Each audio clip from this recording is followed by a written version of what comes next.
Welcome to the weekly Metals, Money and Markets update for the week ending Friday, October 7th, hosted by Mickey Fulp, the Mercenary Geologist, and for miningclips.com, I'm Erick Bertsch. Hi, Mickey. Hello, Eric. Well, on Tuesday, news of a potential hard Brexit sent the British pound into a tailspin like it was a 31-year low, and gold took a $40-something hit that day.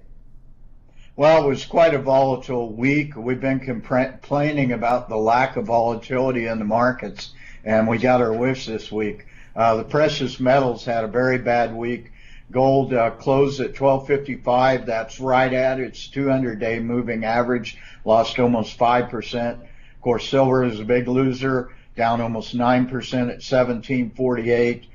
Platinum lost 6%, below 1,000 at 964. And palladium, which had a couple of weeks ago had just gone back over 700, lost 7.5% down to 668. This continued throughout the metals market.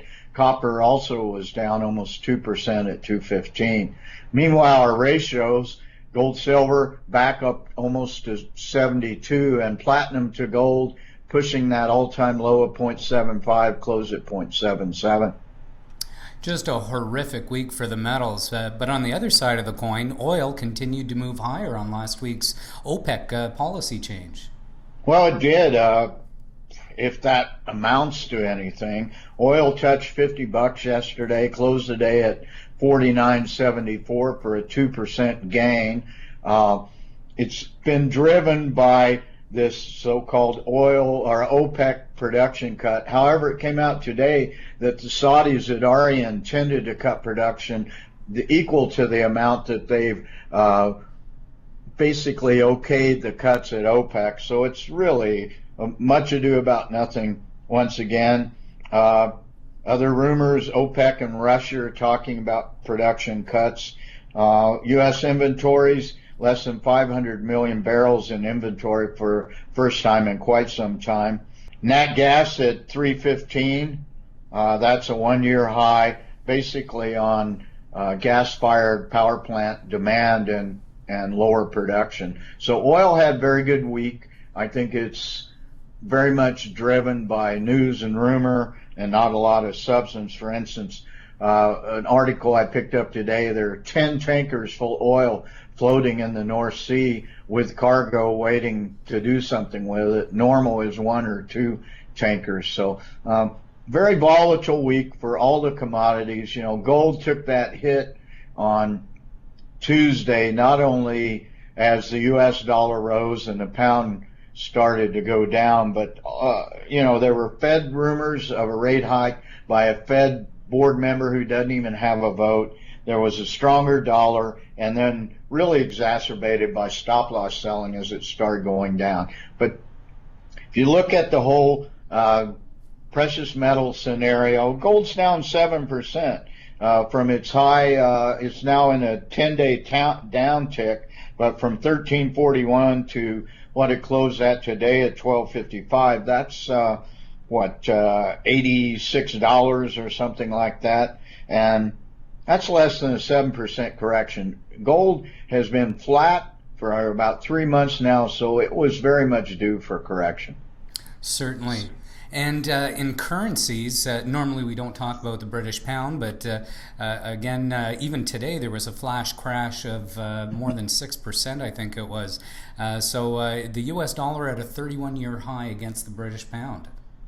Yeah, well, that's good for people traveling to England. So, and I'm actually going to be traveling to Europe next week, so it's probably good for me too. U.S. dollar at 96.50, up 1%. A lot of the story over the last week has been the strength of the U.S. dollar. Euro lost a little bit. It closed at 112, but down 0.3%. And the big loss this week really was, in addition to the pound, was the loonie. Loonie went well below 76 cents, closed at 0.7528 for a 1% loss, and I think that is really solely due to the strength of the U.S. dollar, because with that oil rise of 2%, we would have expected a a better week from the loonie. Certainly. And moving on to markets, all three major indices closed in the red this week, but the big loser was the venture exchange, of course. Well, yeah, we'll get to the venture exchange, but U.S. markets kind of mucked around all week.